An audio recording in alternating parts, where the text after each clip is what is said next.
Eighth class, जो कि अपना एक वीडियो जो बीच में छूट गया था, तो उसमें मैंने बताया था कि कैसे डेक्कन आया, उन्होंने डचेस नाम की एक कंपनी उन्होंने व्यापार शुरू किया।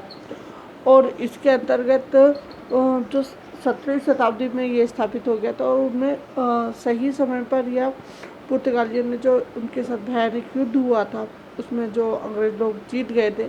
तो इस तरह से उनमें बताया गया है कि डचेस जो कि उन्होंने सबसे पहले जो डच के जो व्यापारी हैं पुर्तगाली, उन्होंने एकाधिकार प्राप्त कर लिया था और उनको बहुत ज़्यादा विकसित किया था। सन 1602 में उनके द्वारा एक यूनाइटेड ईस्ट इंडिया कंपनी की स्थापना हुई थी, जिसमें ईस्ट इंडिया कंपनी ने प्रदेशों के अधिग्रहण और किले बनाने के लिए व्यापार में युद्ध जारी करने के लिए उन्होंने अधिकार कर लिया था। उन्होंने पहले जावा पर विजय प्राप्त की और फिर उसके बाद 1620 में तारण क्वेरी या तिंजौर जिले की एक बस्ती और बंगाल में सेरामपोक से एक समझौता करके वो आगे बढ़े। डचों ने ये कह सकते हैं कि उन्होंने जो द्वीप थे माल्या द्वीप में, उन्होंने 2020 में, तो उन्होंने डचों ने इंग्लिश की जांच की और उन्होंने 2023 में माल्या द्वीप जो अंग्रेजों का प्रतियोगिता की जो केंद्र था, वहाँ से जांच की और उन्होंने बाहर कर दिया। अंग्रेजों ने जब भारत पर ध्यान केंद्रित किया तो डच प्रमुख रूप से इंडोनेशिया में मसाला द्वीपों में रुचि रखते थे। मतलब वो मसाला के लिए व्यापार करने आए थे, और वो जो भी द्वीप, ऐसे द्वीप जहाँ पर मसालों भरपूर मात्रा में पाए जाते थे, वहाँ पर वो अपना केंद्र स्थापित करते थे। और डच मुख्य रूप से जो कि 1845 में अपनी भारतीय बस्तियों में अंग्रेज़ों को उन्होंने बेच दिया था, क्योंकि डचों ने भी कुछ बस्तियों पर अधिकार कर लिया था, तो वो व्यापार करने में उनका रुझान व्यापार करने में था। जब उन्होंने भरपूर मात्रा में मसाले या जो कि स्पाइसेस उन्होंने इकट्ठे कर लिए, तो उन्होंने जो उनके कब्जे में जो बस्तियाँ थी वो अंग्रेज़ों को उन्होंने बेच दी थी। और इसके बाद जो अंग्रेज ईस्ट इंडिया कंपनी की जो सत्ता, धन की तलाश, तो ये अंग्रेज क्या व्यापारी की दृष्टि से आए थे, परंतु उन्होंने अंग्रेजों ने व्यापार जितने भी बाहर के लोग आए थे सब व्यापार की दृष्टि से आए थे, परंतु अंग्रेज एक ऐसे शासक के रूप में स्थापित हुए जो कि उन्होंने हर तरह में हस्तक्षेप किया था, व्यापारिक हो चाहे राजनीतिक हो।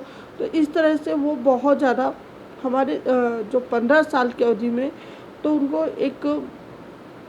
एक प्लान था, या कि कंपनी जो उन्होंने भारत में ईस्ट इंडिया कंपनी की स्थापना उन्होंने सूरत में बंदरगाह पे अपना व्यवसाय शुरू किया था। और जितने भी भारतीय शासक थे वो सभी उसको लेके उत्साहित थे। उसके बाद जो नए लोग पुर्तगाली के खिलाफ उन्होंने खड़ा करा, नए लोगों को पुर्तगालियों के खिलाफ, तो वहाँ पर ये कि उन्होंने की उम्मीद थी कि वहाँ पे जो व्यापार होगा वो अच्छे स्तर पे होगा, परंतु ऐसा नहीं हुआ। कंपनी ने 1612 में सूरत सागर पर पुर्तगालियों को हरा दिया, और इस प्रकार उसकी नौसैनिक जो शक्तियाँ थी या जो समुद्री सैनिक, उसका पता चला कि वो कितने ज़्यादा सक्षम हैं। उसके बाद जहांगीर ने एक शाही फरमान निकाला कंपनी के प्रति 1613 में कि सूरत के जो स्थायी कारखाने हैं, मतलब सूरत में वो एक जो भी कारखाने इकट्ठे कर रहे हैं वो स्थायी रूप से उनको अनुमति दे दी थी जहांगीर ने, जो कि उस टाइम मुगलों का शासक चलता था। परंतु धीरे धीरे अंग्रेजों ने मुगलों को हराकर अपना सत्ता स्थापित कर ली थी। परंतु 2 साल बाद जब मुगल दरबार में ब्रिटिश राजदूत सर थॉमस ने गुजरात में व्यापार करने का अधिकार प्राप्त करने की सफलता प्राप्त कर ली थी, और जहांगीर ने उन्हें पश्चिम तट पर सूरत और पूर्व में हुलगी बंगाल, पश्चिम बंगाल, कलकत्ता तरफ अपने क्षेत्रों को व्यापार बढ़ाने की अनुमति दी थी। और ये जो प्रायद्वीप जो अन्य स्थानों पर मसाला, कपास, चीन कच्चा रेशम, नमक, ये अंतर्राष्ट्रीय व्यापार के केंद्र बन गए थे क्योंकि ये भारत में ही पाए जाते थे। ईस्ट इंडिया कंपनी का व्यापार एक मतलब बहुत ज़्यादा विस्तृत था, तो भारतीय अर्थव्यवस्था इस पर बहुत ज़्यादा सुदृढ़ थी, बहुत अच्छी थी। तो अधिकांश जो मुगल थे वो इसी के अंतर्गत घूमते थे और वो अपने नियम बनाते थे व्यापार करने के लिए, और एक सुरक्षित तरीके से ढांचा तैयार करते थे कि भारत विदेशों में कितना माल जाएगा या बाहर कितना माल जाएगा, कितना माल बाहर से आएगा। अधिक मात्रा में व्यापार वो मतलब व्यापारी के कुछ नियम कायदे थे जो कि मुगलों ने बना रखे थे। उसके बाद ईस्ट इंडिया कंपनी को यहाँ पर अनकंफर्टेबल फील हुआ, या फिर ईस्ट इंडिया कंपनी ने धीरे धीरे राजनीति में प्रवेश कर गए और उसके साथ अपने व्यापार की जो नियम कायदे थे अपने तरीके से उन्होंने स्थापित किए। सन 1664 में लुई 14 ने जो शासनकाल के दौरान फ्रांस में हुआ था, फ्रांसीसी कंपनी जो ब्रिटिश कंपनी के विपरीत राज्य को नियंत्रण में थी। कुछ व्यापारी उनके उद्गम ऐसे थे जो उनके निजी व्यापार करते थे। तो ये जो ईस्ट इंडिया कंपनी थी, दो फ्रेंच ईस्ट इंडिया कंपनी, जिनका 1664 के दौरान 1664 में के दौरान हुई थी। उसके बाद फिर जो केंद्र की कंपनी है या राज्य का नियंत्रण, तो यहाँ पर देखा जाए तो ये जो व्यापारी का उद्गम हुआ था, तो कंपनी सन 1667 में, हाँ, तो मुसलीपट्टम 1667 में मुसलीपट्टम में अपने कारखाने स्थापित किए और पौंडीचेरी में, जो बाद में भारत में फ्रांसीसी कब्जे वाले क्षेत्र की राजधानी बन गया। पुडुचेरी जो अंग्रेजों ने उन पर कब्जा कर लिया था और उसको अपनी राजधानी घोषित कर दी थी। तो 1673 में ये स्थापित हुआ और निजी व्यापार करने के लिए एल्गो, फ्रैंक रिवल और व्यापार युद्ध कर्नाटक युद्ध में का एक राज्य था, जो निज़ाम के तहत एक नवाब द्वारा शासित था।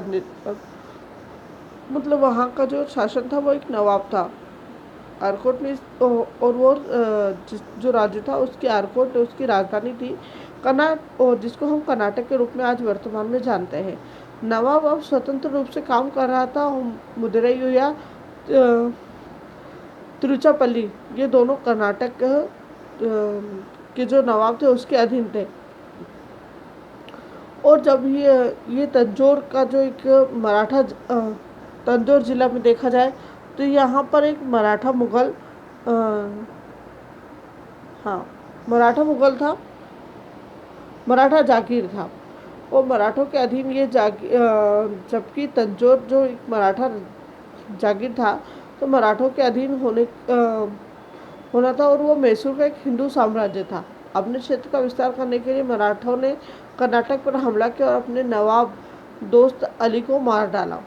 2 दावेदार थे जिनके बेटे सफदर अली और दामाद चंदा साहब सफदर अली ये आरकोट के नवाब बने और तिरुचिरापल्ली और चंदा साहेब सफदर अली को चाकू से उन्हें मार डाला। और सन 1942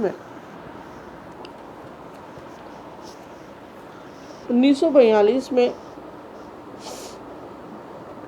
उसको उनकी मौत हो गई। चांद साहब पर उन्होंने हमला करके सफदर अली या अनवर को नाबालिग बेटे को उन्होंने कैद कर लिया था, क्योंकि उनका जो बेटा था वो नाबालिग था। और नाबालिग राजकुमार और नवाब दोनों मार डाले गए। नादिर शाह के आक्रमण के बाद ब्रिटिश और फ्रांसीसी दोनों ने राजनीतिक प्याऊ की मांग की, क्योंकि उन्होंने मुगल साम्राज्य में जो सफलतापूर्वक चुनौती देने के लिए पर्याप्त उनको कमज़ोर पाया। और दोनों देश जो पारंपरिक प्रतिद्वंदी थे आपस में ही ये एक दूसरे से प्रतिद्वंदी थी, और इस प्रकार दोनों कंपनियों के बीच बहुत अधिक कंपटीशन होने लगा।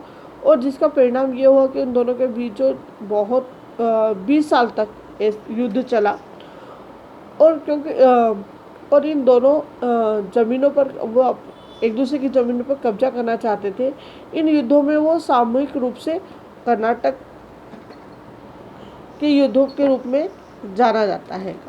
तो ये आपका पेज नंबर कह सकते हैं कि 23 एंड 24 पढ़ लिया अपन ने। इसके बाद अपन पढ़ेंगे फर्स्ट कर्नाटक वार, जो सबसे पहले 1746 में कर्नाटक का जो युद्ध हुआ था, वो कल के वीडियो में पढ़ेंगे। आज के लिए इतना ही काम।